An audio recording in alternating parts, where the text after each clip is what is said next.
Watch out for the hole. What hole? Watch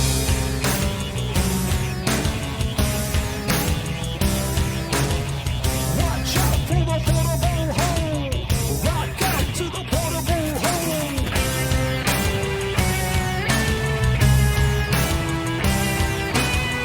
Watch out for the portable hole. Rock out to the portable hole. Welcome to episode 1 of the Portable Hole podcast. I'm Ryan George. I'm Justin Guild, a.k.a. Chef Cinik. And I'm your old pal Cinik. So this has been a rebrand of a rebrand, it seems, of the podcast. But I'm here with two really good friends and people who I've done countless podcasts with over the years. So it's kind of cool to get them on the same show together. This is the first time you guys have been on the same show together, right? Yes. Agreed. So yeah, so this podcast, what's interesting is we've been trying to define it and figure out what it was, and Justin had an interesting idea, which is for what was it that we all kind of say what we expect of it? Was that it? So I guess Justin, tell me what do you think this podcast is or is going to be? Well, what I was hoping for and what I imagined was to take many of the things that we love that are sort of part of our, dare I say the word, culture, geeky culture, pop culture, or whatever you want to call it, and to discuss and analyze those things. I think we come from a background where we have a certain sensibility. We like a certain type of show, certain types of music, certain types of movies that all have this aesthetic. And granted, it's fairly broad, but it does kind of fall under this umbrella. And I think that people that are also into that will get it, right? It's basically get our perspective, where we're coming from, what we grew up with, what we like. And yeah, basically want to discuss those things because it's part of our lives. It's part of our identity. Well, firstly, Ryan and Justin, I'm happy and proud to be invited to be part of a portable hole that won't get me arrested or broken up with. So that's a start. And I agree with you. One of the things when we used to do Cinik, and we probably will again, was people would come up to me and say, I don't have this type of conversations with people. So listening to you guys makes me feel part of it. Like I have a voice in it all. And when you're in a group or a fandom, it's almost like you're speaking your own language, because you could go on and on for hours and people wouldn't know what you're talking about. So to bring those people in is a great thing. Yeah. And yeah, I totally. You, Ryan? Well, I mean, I agree with what both you guys said. I like, it's very easy, I think, in life, and especially like as you get older and responsibilities, to kind of very, very easily get trapped in your own world. And I love hanging out with my friends, and I love talking with my friends about stuff I like. And, I find it's hard to, unless I schedule time to podcast. So yeah, I know. So for me, that's part of it. Is like part is just like, hey, I want to hang out with my friends, and it is nice to, being a big fan and kind of consumer of podcasts. That fly on the wall aspect of it is great, and it's cool just because there's so much interesting stuff to talk about. Whether it's and I think what I like about this, what we'll try to do is, I think we're big fans of pop culture, and geek culture and movies and TV and things that are current, but there's also so much nostalgia built into our lives now that I think it's interesting to take a look back, and as we'll talk about in one of today's news stories, just things that we grew up with, and how what's old is new, and how something that's 30 years old practically can reinvent itself and become massive and newsworthy. And yeah, I'm glad to do this with you guys. This is going to be a lot of fun, and I'm super excited for this. So we'll get right to it. So the first thing I wanted to talk about, I have not podcasted with either of you guys in quite some time. Cinik, what have you been watching recently? What's kind of caught your eye? Well, what I've been watching is I went back, new relationship, which turned into a new marriage, which turned into rewatching just about everything over again, because she'd barely seen anything before we started dating. So we recently delved into Fargo, and we watched, we started with season 5 because that's what's current. And we really loved it, so I convinced her to go back all the way to season 1. So we've gone through season 1 through 5 of Fargo in the last couple weeks, and I can tell you, that show just does not get the credit it deserves. It's wonderfully written, beautifully acted, and it's just intriguing how they just thread the seasons together without ever actually tying them to each other. Yeah.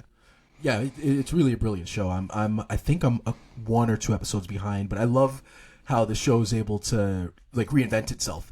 And somehow, because the movie is just one of the great movies of all time, to me, and how it's able to live up to the movie without trying to be the movie, I think is amazing. Justin, have you watched Fargo? I haven't, but Okay. I recently, in preparation for that, in a weird way, I recently rewatched the old movie. Okay. Just to because it's been a long time, and I wanted to watch the show, and I plan on it, and I wanted to remember because I was really young when I saw it. I was wondering if I didn't get it as much as a kid. What were we, 13 or 14 when the movie came out, something like that? So I wanted to watch it with adult eyes and sort of prepare me.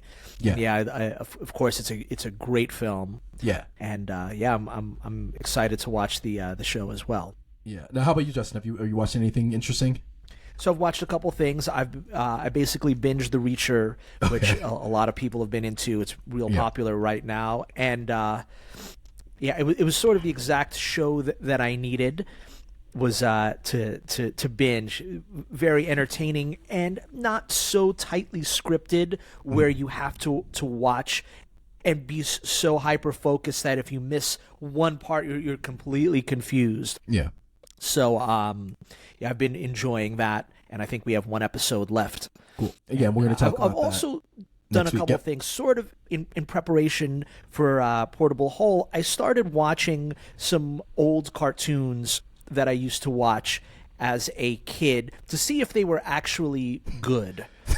Right? And I found that, and this is sort of like for, down the road, but I'll say that some of them were really good, obviously taking into consideration that they're for kids, right? So you're always going to have continuity issues and stuff that doesn't make sense, and you're like, well, come on, that's just absurd.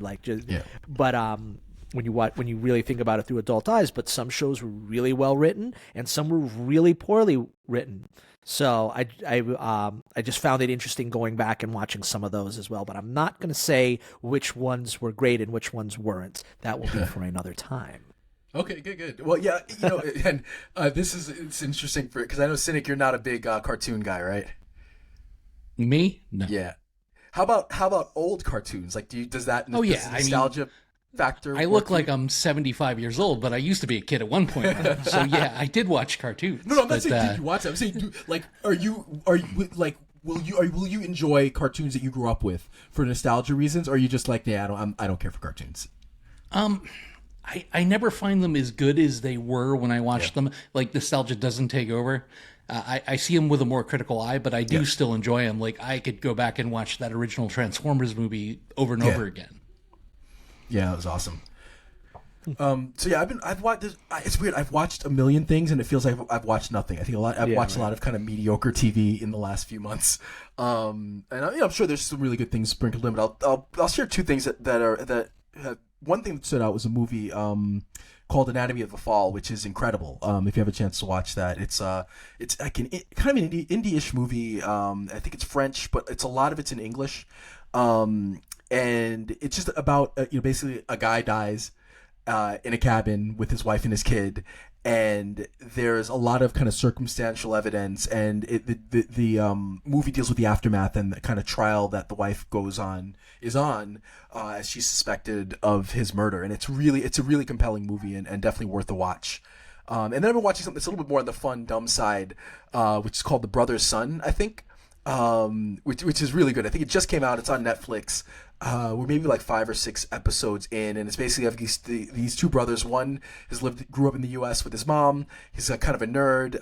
He's really into his improv stuff, which his mom hates, and his brother's like with his dad in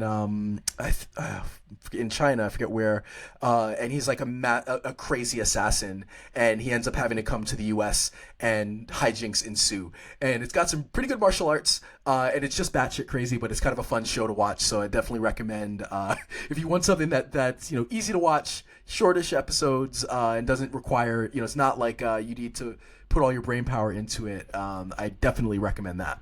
So let's get to some news stories. So I guess there's a couple things that I pulled. One actually two kind of for nostalgia reasons, and then one just because it's more current. But first up is do either of you guys still listen to Rage Against the Machine? Oh yeah. Yeah. So they have broken up for a third time after getting nominated or inducted into the Rock and Roll Hall of Fame, which seems past due. But any thoughts on that? Did you listen to any? Were you hoping to see them live? Have you had a chance to see them live? It's a massive band, I would think, for the three of us, and something that was really influential for us growing up. But is it like whatever? I don't care. They've broken up. They've been broken up since late '90s to me. So what are your thoughts on that? Yeah, I'm gonna go with that they've been broken up with the late since the late '90s. I barely knew that they had. I mean, I knew that they had broken up, but I wasn't really paying much attention to them, and they weren't really relevant in my life. I saw them at maybe I was a sophomore in high school, maybe a junior. I don't remember. Maybe Continental Airlines Arena, with the Beastie Boys. That was a great show. Wow. Yeah. So I enjoyed that very much when I was growing up. So they were excellent. I loved them. But yeah, once they sort of broke up, we all moved on to listening to other bands, and the fact that they got back together and then broke up again, all flew over my head. And I don't know any of their new music. Yeah, I don't. That's I think the most telling part is I don't know any of their new music. I don't know that they have put out any new music, but I don't I think like many bands, I don't know that any of their new music would be any good if they did put anything out. But any thoughts on your end, Cinik? Well, I had seen them for the first time at Lollapalooza 2, and they were fantastic. I mean, I had bought the tape to age myself when it first came out, and I absolutely loved it. And they were one of the opening bands for Lollapalooza, and they were great. They blew everybody away that day. They played, Tool played, Primus, and I believe Alice in Chains was the headliner. And, they really left an impact on me. So after the first time they broke up, the rest of the band went and formed a band called Audioslave, which I actually really loved. And I saw them 3 or 4 times when they toured with the late Chris Cornell. So I don't know if they've technically broken up per se. I know that they're done touring, because during the last reunion tour or whatever it was, I think Zach Della Roach took a bad fall and sustained a serious leg injury, and they canceled the rest of the tour. So I know for sure that they're done touring. Now, whether we get another studio album or not, who knows? But I think it's been long enough to the point where they're more nostalgia than relevancy, if that makes sense. Yeah. Well, it's like they've hit, I think they have, Pearl Jam has, all these bands that we grew up with have hit the kind of, when we were growing up, the Rolling Stones, right? They've been around for so long, they're just playing the hits. It's kind of interesting to see, the bands that we've grown up with kind of find that. Hell, speaking of Tool, Maynard is 60, which is just it's crazy to think. Speaking of people aging, Brad Pitt turned 60 the other day, and I'm not ready for old man Brad Pitt. I'm just not. he still looks good. Unlike, I think, Tom Cruise, I think in the last couple of years hit that it like a switch flip. He looked super youthful, and then recently not so much. But I think Brad Pitt still has the looks good for his age. So yeah, for me, I definitely tend to agree with you guys on with Rage. It's interesting for me because I fell down the rabbit hole of reaction videos, which maybe we could, something we could talk about at some other time. And I've kind of I remember growing up always thinking that Zach De La Rocha was a legitimate MC. He was lyrically as good as anybody out there. But also his flow, his cadence, everything there was legitimately good. And so it's kind of interesting to see people kind of go back and realize that. And so I just fell down this rabbit hole, just watching video after video, people just listening to him and be like, oh wow, he's legit, he's really good. So it was kind of watch him, I guess, get his flowers, so to speak, and diving down that rabbit hole was cool, and then got me listening to them again. But yeah, it's one of those, I'm not gonna run to see them live, and yeah, they're not putting out anything new, and we'll always have their first couple albums, which were among the best things you'll ever hear.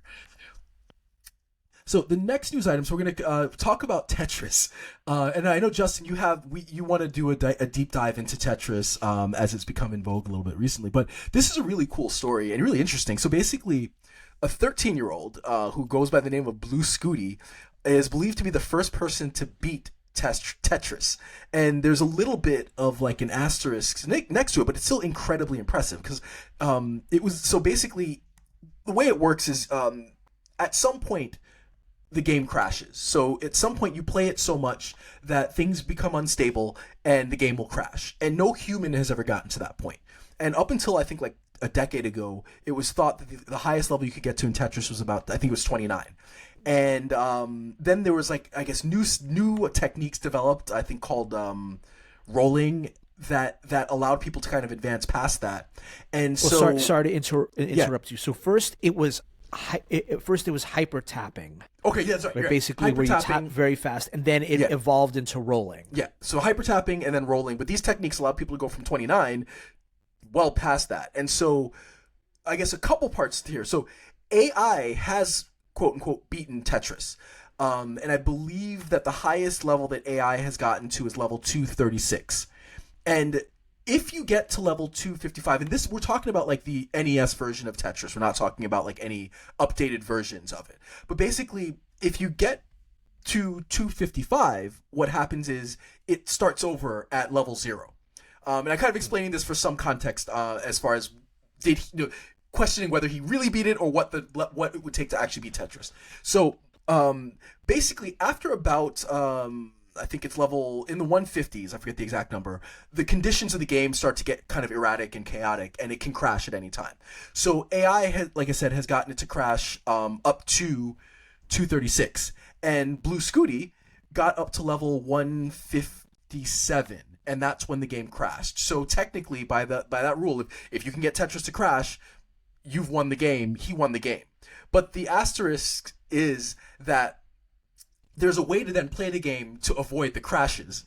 And if somebody can avoid the crashes and get up to 255 and get them back to level 0, that would be 100% fully winning the game.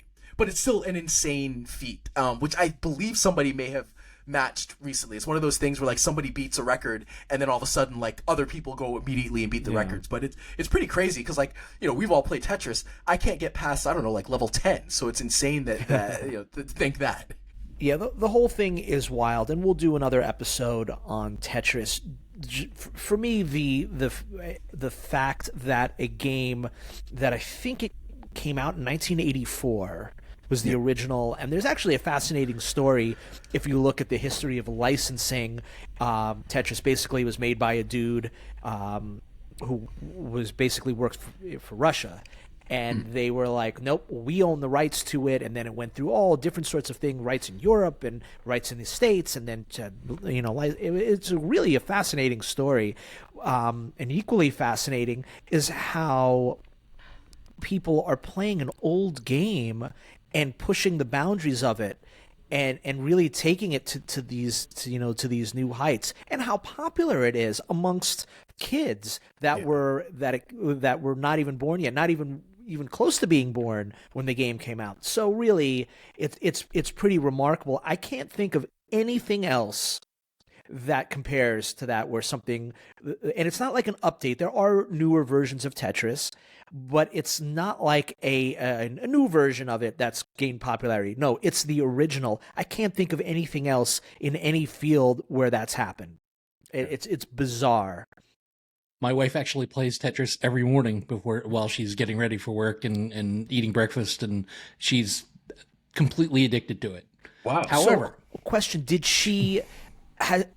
what got her into that? Did she start getting into the Tetris competitions, and that made her start playing, or was she just, Yeah, I think it's just a pastime that's always kind of been there. Like there's always been like a small game before work, which evolved to some game that was eating up most of the memory in her phone to, hey, why don't you try Tetris, because it's very similar.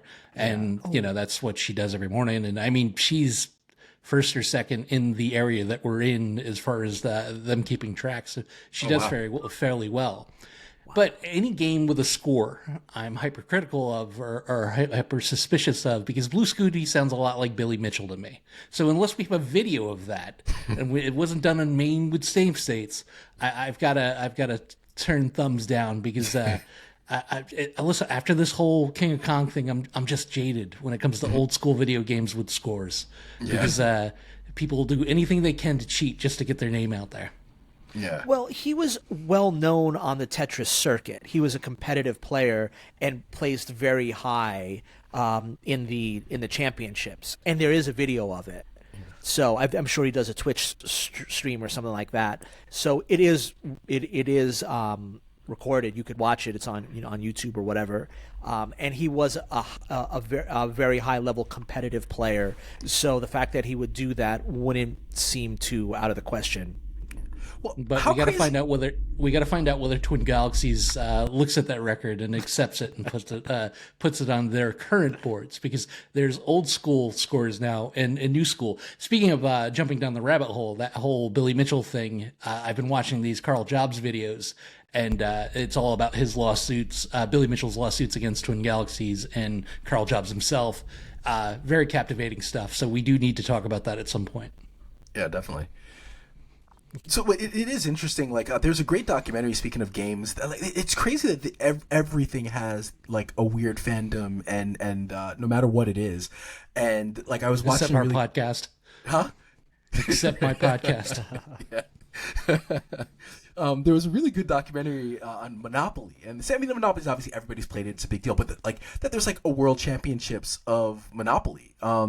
Somebody was telling me recently that I'm forgetting what it was, but a friend of theirs was going to compete in like the world championships of some random kids game. But yeah, just like everything has some kind of big niche followings. It's crazy, but yeah, definitely we need to do a deep dive on these things. So I guess the last part, just want to talk a couple of the Emmy Awards just happened, and award shows are weird and kind of crap. I don't watch them, but I do look to see who won and see if they get it right, which often they don't. But I feel like they did. So the two shows that won, Succession won big for a lot of things, and The Bear won. So do either of you guys watch Succession? I had not. You have not. Not one episode, not 1 minute of. Yeah, I figured. You haven't watched Succession, right?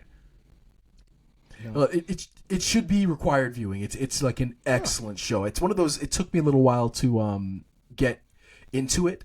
The idea of it's just about a rich family that's kind of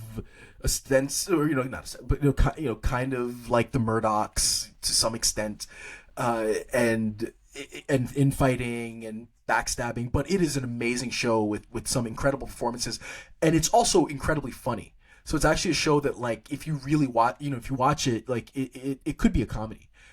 That's how funny the show is, and how it's written and how it's kind of paced. But I definitely recommend you guys watch it. It's something that might even be fun to do a little bit of a deep dive into. Like, I'd be totally down to rewatch it if you guys want to watch it, because it's just such a good show and just gets better and better. And one of those, one of the shows that has, like, there's a couple episodes in there that are some of the best, like, hours of TV, that you're ever going to watch. And then the other show that won big, and I know you watched this, is The Bear. And like that, yeah, we've discussed our love for The Bear, and I absolutely can't wait for more episodes of that. And I was extremely happy to see the kid Stephen Ewan from The Walking Dead win an Emmy Award as well. Yeah. I mean, fantastic talent, really nice guy. I got the opportunity to meet him in person, and he couldn't have been more humble or more kind with his time. So I was happy to see that happen. But I'm not sure if we're cursing or not during this, Ryan, so you can go ahead and edit me. But I think it's complete fucking bullshit that Better Call Saul was on for 6 seasons and not one Emmy. Yeah. That's insane. So Justice for Jimmy McGill. I didn't even realize that. So now, I also was a little confused. The Emmy Awards this year, it was for 2022, right? It wasn't for 2023? That I do not know. Okay, because I'm wondering, is there a chance for Better Call Saul to be nominated for anything again, or is that it? Like, I don't think so, because every article I read was this was for the final season. Okay, got it. Okay. Which yeah, that sucks. Like, that's crazy that show was never nominated. Now, Justin, did you watch The Bear at all? I have not. Okay, another show, like one of the modern kind of classics. It's so good, also funny, but just phenomenal acting. That it's a show that, like, the thing, it plays with tension in a way that I've never seen. Like, there's some of the most tense moments I've ever seen like on TV on that show, and yeah, like everybody deserved that. Deserved.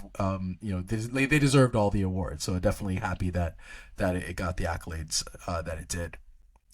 Nice. So we got two topics to talk about today. So first thing we're going to do is this little discussion on episode 1 of Fargo. I'm sorry, not Fargo, True Detective. And then we'll talk a little bit about, we have some questions with Chat GPT. So that should be interesting. We had Chat GPT write a large part of our first episode, so we'll see how that goes. But let's first talk about True Detective. So first, did you guys watch the first few seasons of True Detective, and did you stick with it? Because I think season 1 everybody loves, phenomenal season, and there's mixed reviews of the other seasons. So what were your, Cinik, did you follow through after season 1? I absolutely did not. I loved season 1. What was the season with Marsha Ali? 3. Yeah, I tried to watch a little bit of that. I just I couldn't stick with it. I was having a hard time. It's one of those things where I've always promised myself I'd circle back around, but I've yet to do it. But this current season seems pretty interesting. Uh-oh. I don't know if you muted yourself or not, Ryan. Sorry, Justin, have you watched it beyond season 1? Well, I started. I remember starting to watch season 2, and I think I got through a few episodes, and then just who knows? It just it petered out. It didn't keep my attention the same way that 1 did.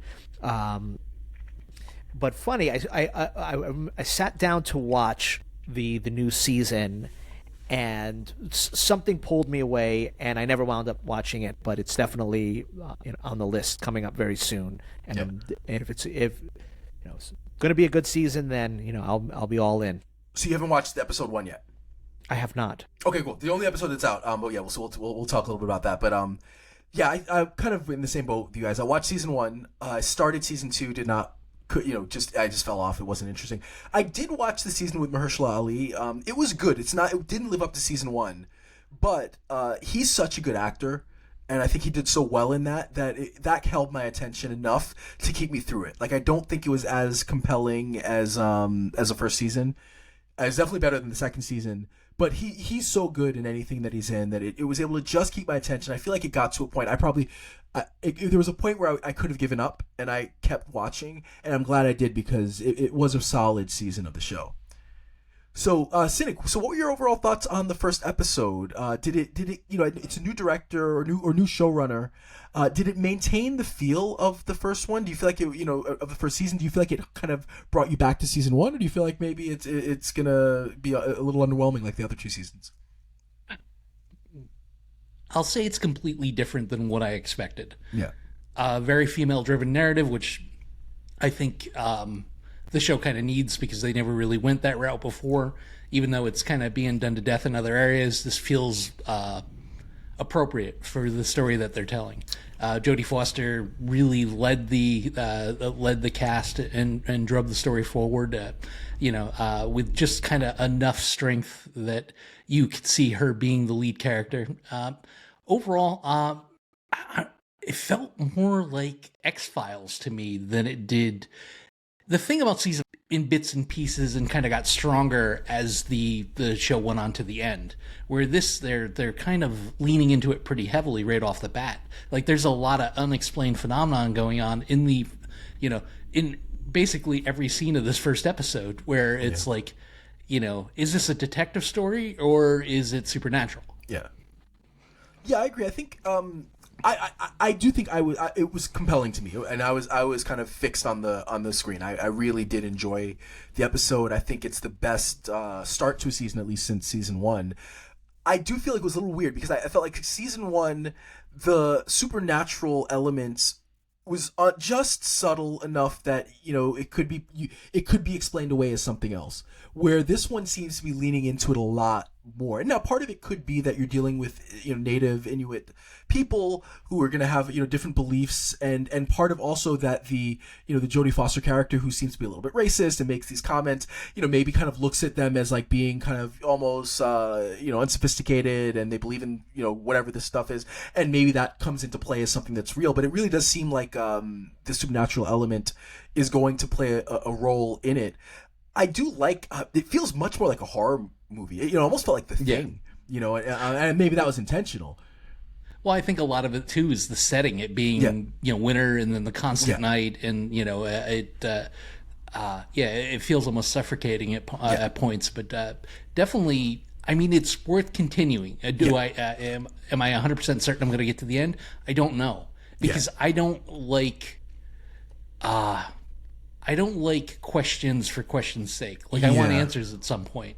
And if we're just going to leave it open why there's some sort of one-eyed polar bear wandering around town freaking people out, then I'm going to lose interest. Yeah. Well, that's the thing for me is I both good and bad. I kind of started at some point. I was like watching. I'm like, well, this is just mystery after mystery after mystery, and I think part of it is good world building, right? Like part of it is that there'll be a little comment here that like all of a sudden that there's like a web of things that you now have to think of because of this one little comment. But then a lot of it is just okay, another mystery, and it's like, is it there for the sake of it, or is it all gonna it could be a world. There's a world where this all ties together brilliantly, and we're like, oh my god, this is amazing. But there's also a world where it's like, okay, you're giving us too many things to think about, and just mysteries for mystery's sake. So we're kind of, it's like I'm on the fence. I think the main mystery was compelling enough for me that I really was interested in it. I did like how it was shot. I liked the mood and the tone of it. So for me, I'm definitely I'm in. I guess the question will be, will we all be in enough to do like a full season review when this thing ends? And I guess that'll be the question. That'll answer it. Now, Justin, important question for you: have we sold you on watching episode 1? Well, I was planning on it. Remember, I sat down to watch it, and I don't know what it was that pulled me away. Who knows? That's just how it is nowadays. But no, definitely, for sure, I'm in. Yeah, no, so definitely check it out. It's a solid start, but it's one of those things where it could, it could go off the rails real fast and unravel, or it could be, a fantastic season that lives up to season 1. So I'm excited about it. Solid start. Yep. Cinik, you have something else? It did feel like kind of a bit of a long hour to me, but they did do a lot of world building. I will give you that. Like, it felt like you had a sense of everything that was going on that was at least explained. Yeah. And there's just a lot of there's a lot of seeds being planted for relationships, and so I think they, in a way, did a good job of it feeling like a real, like, lived-in world, and it's something different from anything we've experienced. Like, none of us have been, in a place where it doesn't get light, or where it's that cold, or where they deal with those kinds of issues. So I think it did a good job of setting things up. But it's a matter of there's plenty of shows that start strong, and then don't execute. So. I can say my one major complaint is that if we're going to do a sex scene and you need to keep clothes on, don't do the sex scene. Yeah, that's true. It's a little weird. Like, I mean, the core of what was going on was very tantalizing and appealing, but when they're half dressed, I don't know anybody that has sex half dressed unless you're doing it alongside the road on top of a car or something. It just. If you're in a bed, everybody's naked. I mean, let's shoot for realism here in our lovemaking. Come on. Yeah, no, that's fair. It's like you don't, either shoot it at weird angles so that, if the issue is the nudity or the actor doesn't want to, appear nude, then fine. Shoot it from angles that, you don't see whatever they don't want you to see. But yeah, it's a little weird with like the sex scenes with the clothes on. It's like, come on, it does take it out, because you're absolutely right. Like, that is very rare that would happen unless in very specific circumstances. All right, so I guess that's it for episode 1. Again, if we're into it, we'll do a full season review. We'll get a little bit more in depth into it and into the show and performances and how everything is.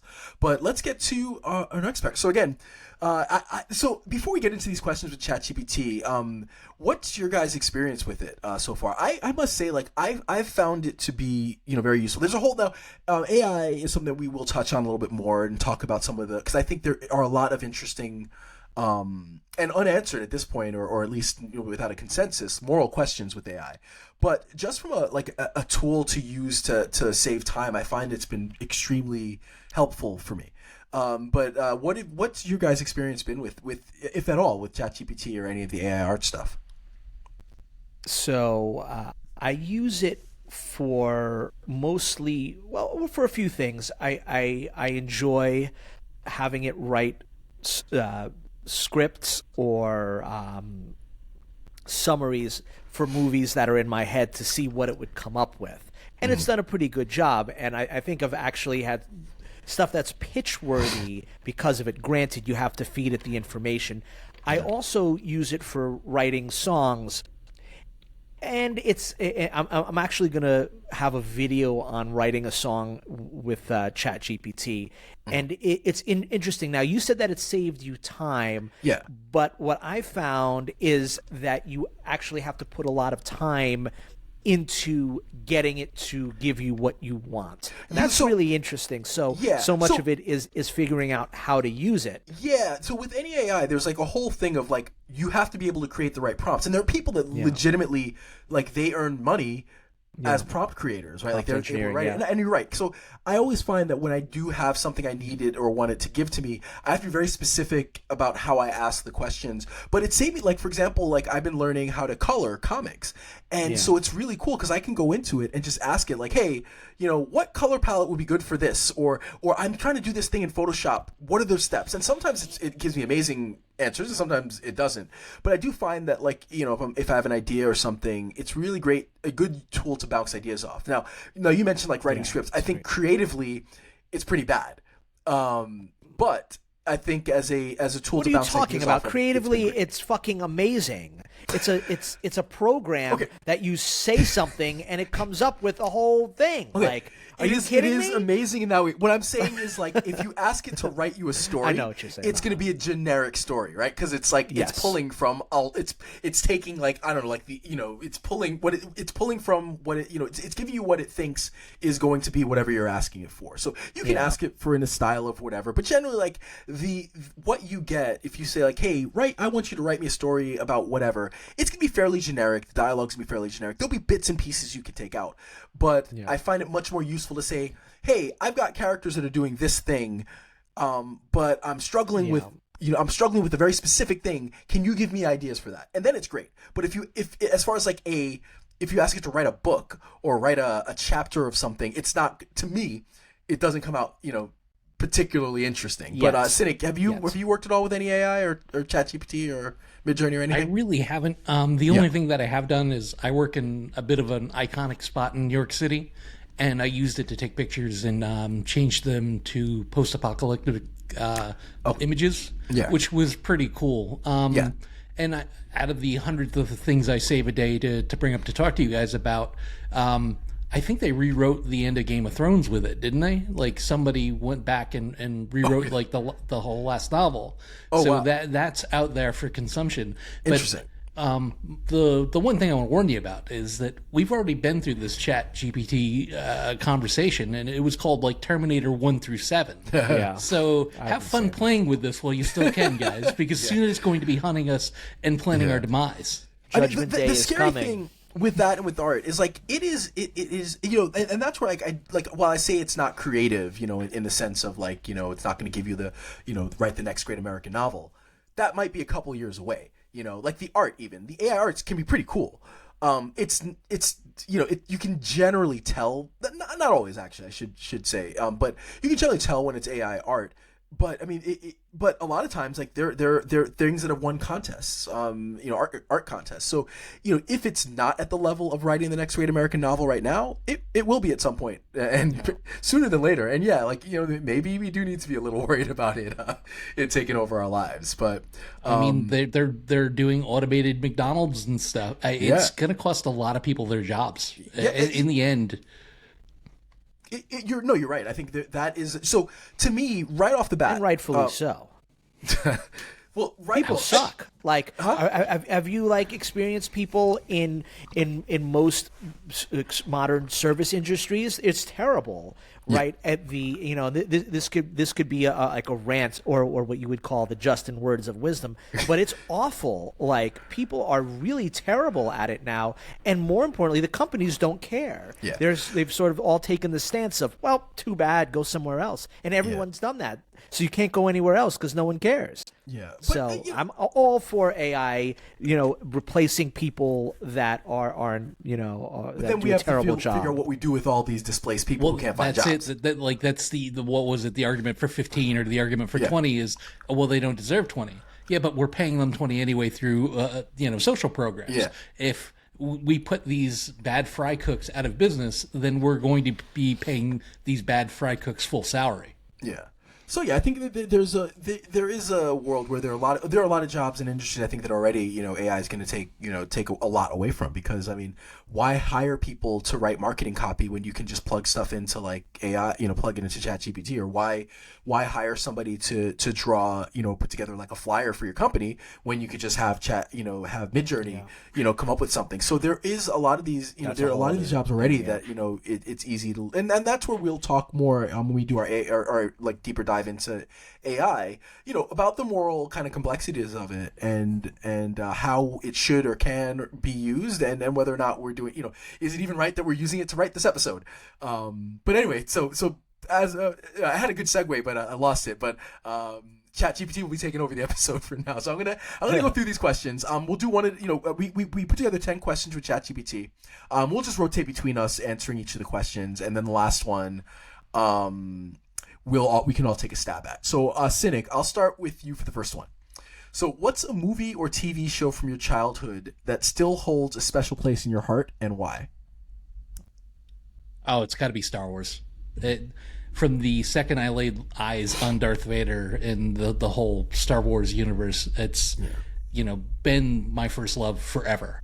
Yeah. And I probably always will be, no matter what Disney does to ruin it. But I mean, that was the first thing that even pre-Batman or Spider-Man, my grandparents had HBO, and Star Wars would be on there 80 times a month, and I would probably watch it at least 75 times. Yeah. So speaking of Star Wars, my niece, we went to Disney with her for her birthday this weekend, and but I was like, I have to go. If we're gonna go to Disney, I have to go to the Star Wars area. The Rise of the Resistance ride, whether you like the new Star Wars stuff, is the most incredible thing ever if you're a fan of Star Wars. And I won't even tell you what it is. If you haven't looked it up, don't, because it is such a cool experience that you have to do it. Like that ride is insane. So much like like Anna loves it. We might try to go in October. If you guys want to come along, we could all do a Disney trip with the significant others in October for I think she has off like the Rosh Hashanah holiday. And I was like, well, if we go, we're spending a whole day in that park because it's so cool. But that ride is incredible. As long as you guys agree to do the horror houses at Universal, I'll absolutely go. Yeah, absolutely. Well, that was, so we were saying that because it was like a very short. We went. It was like just for the weekend, and we didn't get to do nearly what we wanted to do. But yeah, we were saying we might go for like 4 days, and we could do a day at Universal and then like a day at each park. But I like that ride is so cool that it's like. There's a couple moments in it where it was just like almost awestruck, like you become a child for a moment, and that especially if you're growing up with it, like it was really cool. All right, so question 2, Justin, if you could live in the universe of any fictional TV series or movie, which one would it be, and what role would you want to play? Oh boy, good. Good question. There are there's so many of them. Man, I think I would just love to be a Ninja Turtle.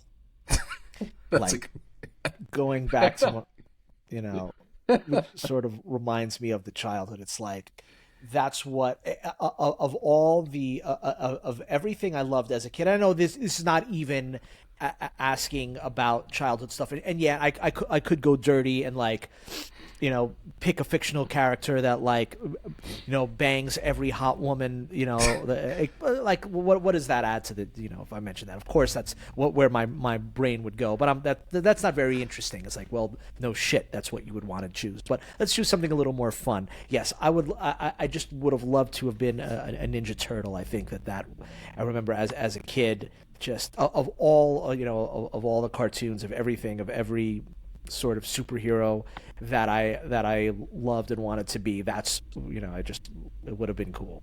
So okay, there's my answer. Even more so than being like some Herculean character that gets to like bang all the hot chicks, or James Bond or something like that. So I think the nice part about being a turtle is you'd never be homeless. So regardless of what your career choices are, even if the ninja thing don't work out, I mean, you always have some place to lay your head. Yeah. there you go.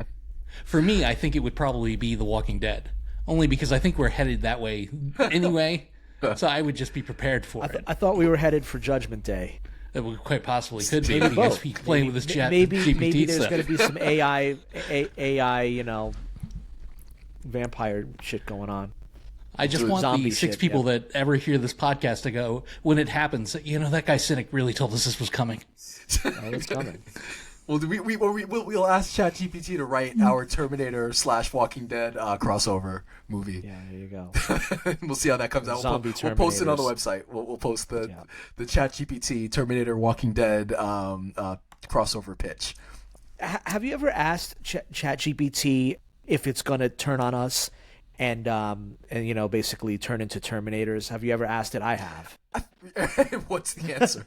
It gives me it appeases me. It says that basically that the idea of AI Terminators existing is just science fiction right now, and that we don't have to worry about it. But then again, the idea of a program that could create anything that you ask it to a few years ago was science fiction as well. So I'm not very confident in its answer. All right, so now my question. Share a geekdom moment that significantly impacted your life or shaped your interests. That's a tough one. So I'm gonna say actually, the Red Wedding in Game of Thrones. The reason why, right? Because that's a newer moment, right? Not newer, As but an it's adult, that's it's interesting. So here's why. I think that moment got me into listening to podcasts at a real at a crazy level. So before that, I think the only podcasts that I really listened to was a couple science podcasts, and even that I wasn't even doing it on the Apple app. It was I think it was a thing where I was listening in on their website. So so my podcast consumption was pretty minimal, and that moment was so big that I was like, I try to consume everything. I have to listen to everything that everybody has to say about everything having to do with this. And I just started listening to all these Game of Thrones podcasts. And then I just dove down the rabbit hole of just the podcast world, and that shifted to listening to other, pro wrestling podcasts, even though I don't really watch much pro wrestling. Although we should do a WrestleMania live viewing or something, because it actually looks like it's gonna be pretty cool. Royal Rumble. Yeah, or Royal Rumble too. Yeah, that's coming up. But no, it's actually crazy. It's funny. I don't watch it, but I listen to a podcast that talk about know. it. But it's interesting. Yeah, but it's pretty cool right now. Some good stuff is going on. But yeah. So I think that got me into the world of podcasting, and then listening to people talk about that stuff, and then that feeling of being like a fly on the wall, but being engaged with these people who are talking about stuff I like, got me really more interested in doing it myself. And so I would probably say that would be the moment for me, that kind of helped shape where I am now. Because I don't know that I'm heavily doing podcasts if I didn't have that moment. I don't know that even the Gymwits necessarily starts if I don't have that moment of really diving deep into listening to lots of different podcasts. So that's probably it. You gonna say something? I'll give mine real quick. Okay. It was when the first time I played a Dragon Quest game, and now come to think about it, it would be fun to live in that universe too. Yeah. But I remember when I first played that game, I really sort of fell in love with that whole ethos of just of magic and dragons and warriors and stuff like that. And it's always been, because I was never really big into Dungeons and Dragons, but when I played that game, it really had, I remember just loving it so much as a kid, and I played all the titles. And even recently, I still play the Dragon Quest games whenever they come out. It's really one of the only video games I play, so it was a big impact. All right, so Cinik, question 4 for you. Who's a character from any medium, movie, TV, book, etc., that you strongly resonate with, and why? Oh, it's got to be Tyrion Lannister. Just everything about the way that guy goes through the world. I can see that. I not only admire, but I try to emulate it every step. I drink and I know things. Okay, no, that's fair. At first, I was like, "What?" Yeah, no, I could 100% can see that. All right, Justin.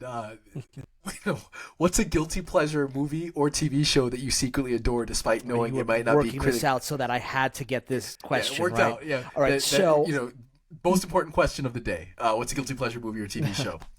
So, all right, I'm going to go on one of my rants here. I detest.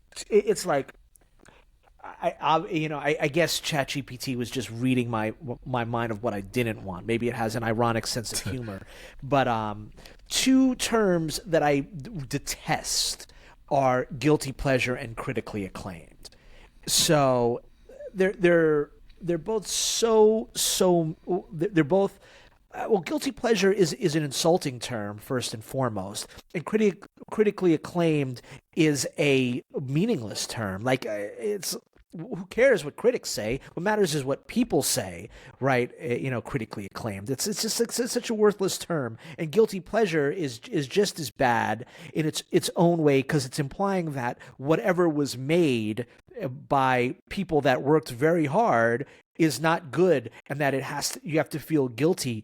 So there is no guilty pleasure, because I don't believe that anything that someone has created is a guilty pleasure. They worked hard, they put money into it, they use their talents to create it, except for one. I do have. I guess I have one. Okay, now who's the one? The movie Freddy Got Fingered. So. And I love the fact that, and not only was it not critically acclaimed, it was critically dismissed, right? Supposedly, but very few movies, despite it being maybe one of the worst movies ever made, that's not a B or movie or even less. Very few movies have given me as much joy as Freddy Got Fingered. Besides that, it taps into my twisted sense of humor, but the true joy is in watching other people. So it was like I was into doing reaction videos before it was even a thing. So I remember I would have people, almost force people to watch it, not knowing what they were getting into, and that was part of the enjoyment. So yes, for the most part, there's no such thing as a guilty pleasure. But if I have to give one, it's the movie Freddy Got Fingered. So. You did keep the gun or knife off the camera, right? So it was a natural reaction video, and they didn't know that they're being forced to do that against their will. Like exactly, natural. But I don't. Go ahead, well, I was saying I don't know that I agree. I think you should, critics are critics, and and I think you have to. I think there is a. You don't want to shame somebody for working hard and doing something and creating something, no matter what it is. And it is easy for critics to just talk crap about stuff and get on their high horse. And a lot of times they get things wrong.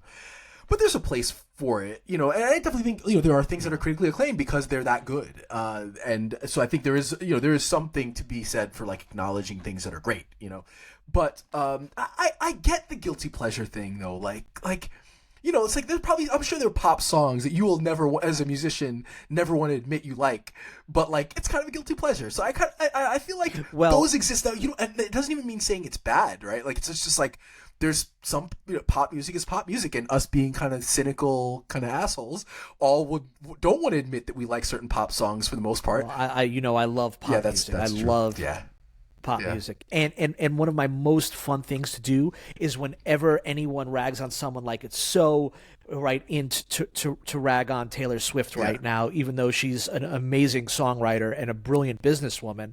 I just love to say, when anyone ever talks shit about her, it'd be like, how many records have you sold? How many billions of dollars have you made? Oh, that's great, because you're a nobody and she's one of the most famous people in the world. So good job. Cinik, you were going to say something. That's my cynical nature. I didn't realize the reach of Taylor Swift until she was at MetLife Stadium for 2 or 3 days, and the crowds that she drew to the train station just to go across the water and go was incredible. It was not like Thanksgiving or New Year's or Christmas or anything I'd seen in my commutes.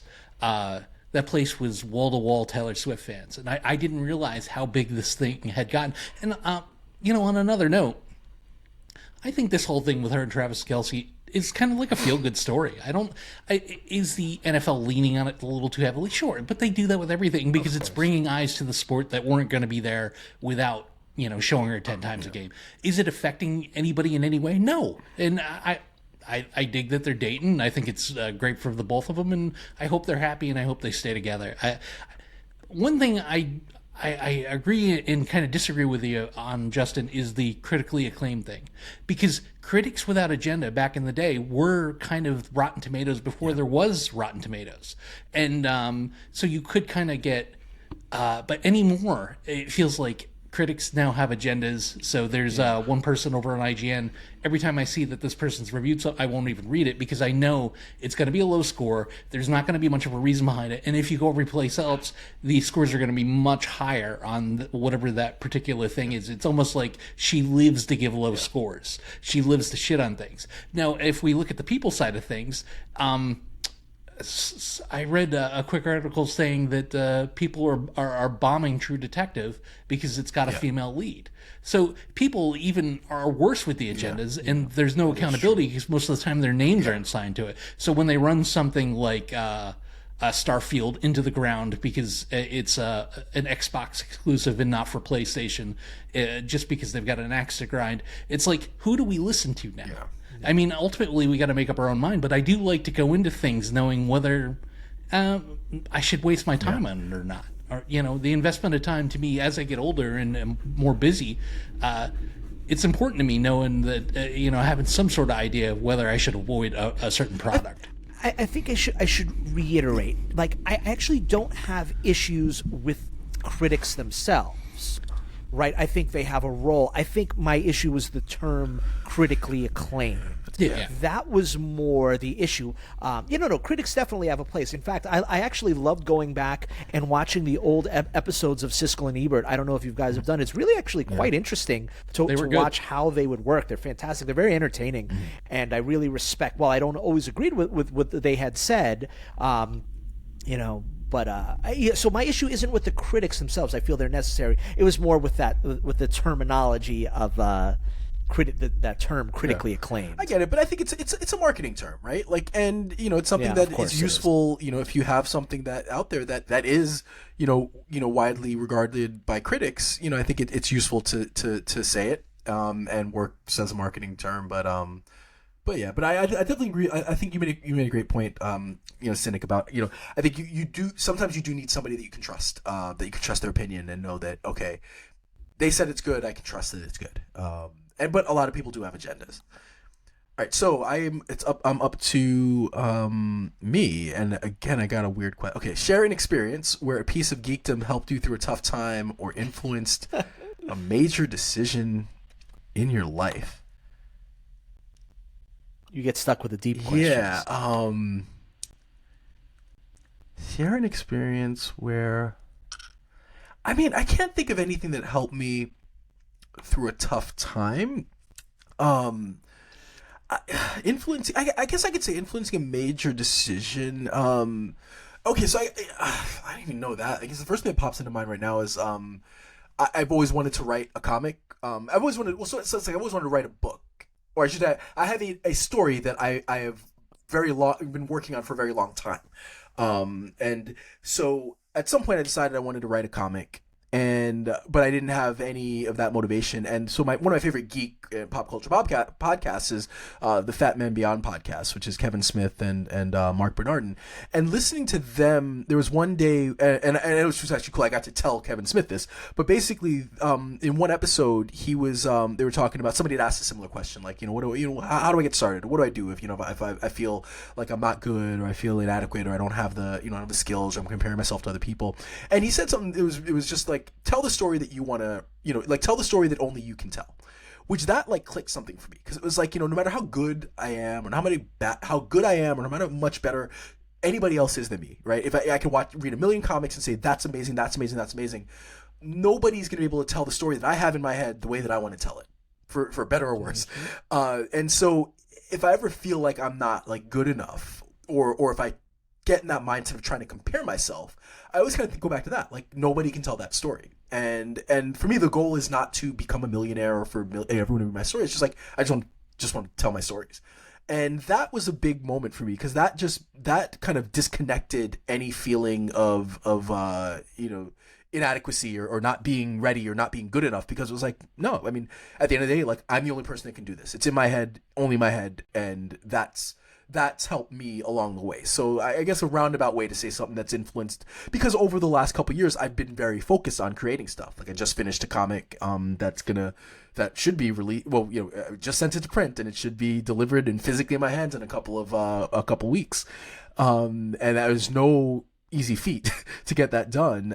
Working on an audio drama right now. I've got several things that I'm working on, and it's like, yeah, I'm going to put the money and time into this because I just want to do it, and nobody else is going to be able to do it. But so I think that was something that I would say has been a major influence on my life. So, Cinik, discuss a popular piece of geekdom that you have never resonated with. Harry Potter. Okay. Yeah, got through maybe the first movie, started watching the second. It was at gunpoint, so to speak, because I was in the relationship with somebody that was hugely into Harry Potter, and she got me to watch the first one, and luckily we broke up before we watched any more of them. But it was always her point of contention that I had been through the Harry Potter lands at Universal several times, and she would get upset every single time that I had gone because I don't know what I'm looking at. Yeah. I don't know what I'm experiencing. So it was always fun to kind of rub it in and send her pictures of, oh, there's me near the fountain or station or something, owls, witchcraft. So Harry Potter and Twilight. Okay. I'm going to one-up you. What? On the hot take of what I've never...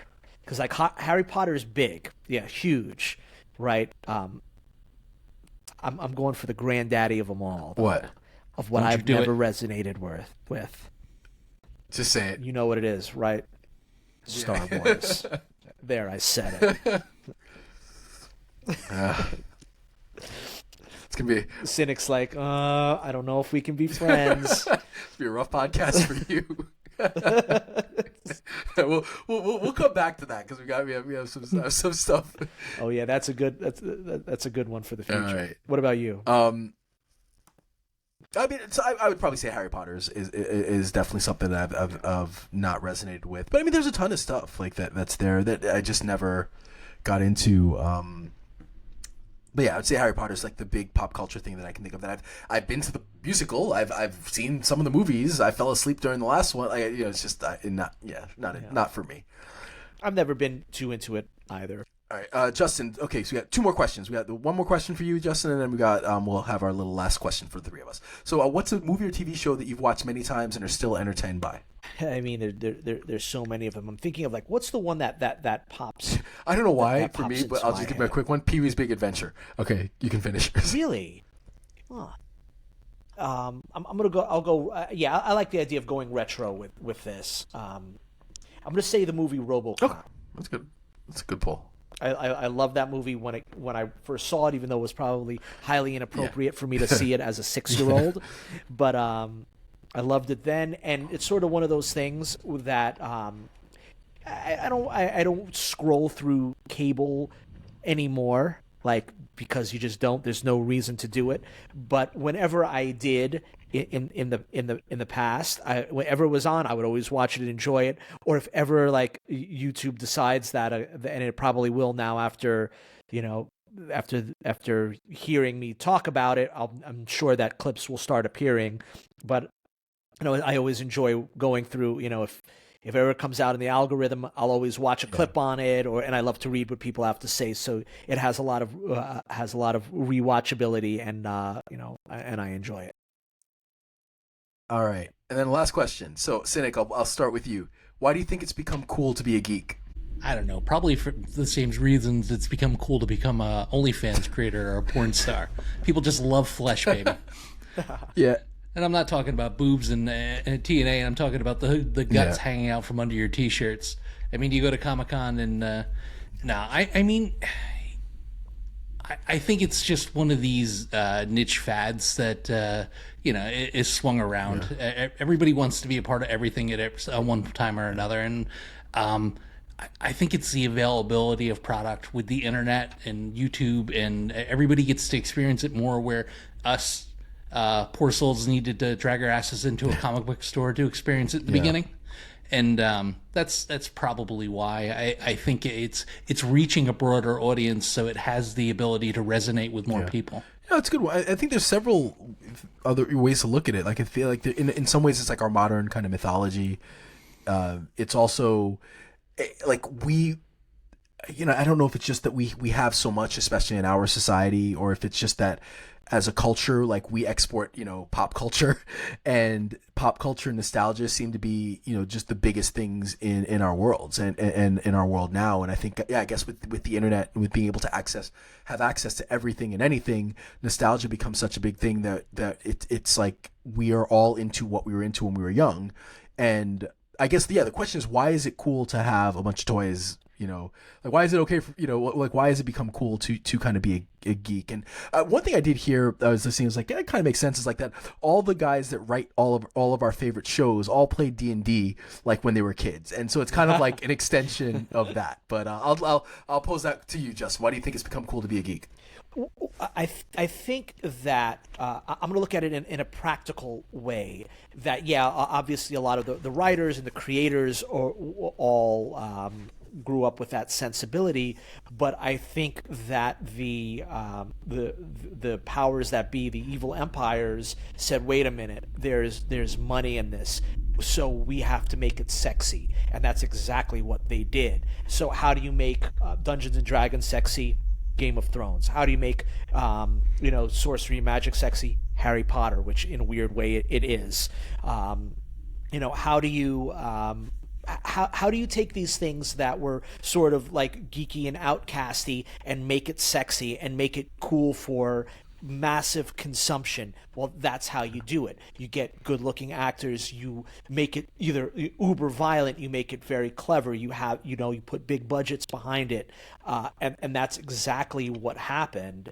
And now everyone, has sort of jumped on the bandwagon. That was like sort of outcast. It's like, oh, there's stuff it's like, oh, you got beat up in school for that. It's like, well, now everyone's into that. Even, and there's so much of it, like, like anime. I remember when we were kids, it was sort of like, people who were into that was, their sort of thing. Now it's obviously it took new levels with Pokemon. And it exploded from there and became sexy and cool, and so that's it. And then and then comes the franchises, and then comes everything, and that's how you do it. Cool. No, that's fair. Good answer. You put the machine behind it. So, well, awesome. I mean, I of course I would like to thank Chat GPT for a combination of questions that were some were interesting, some Justin hated, some were deep, but a solid start. But hopefully we won't have too many Chat GPT run episodes in the future. Although it'd be funny if we had Chat GPT write the AI episode. Like would it paint itself in a good light? Would it actually ask the real moral, questions or hard hitting questions of itself? That starts getting very meta. It does get very meta. All right, so this was a lot of fun. This is really awesome. So Justin, until next time. Watch out for the hole.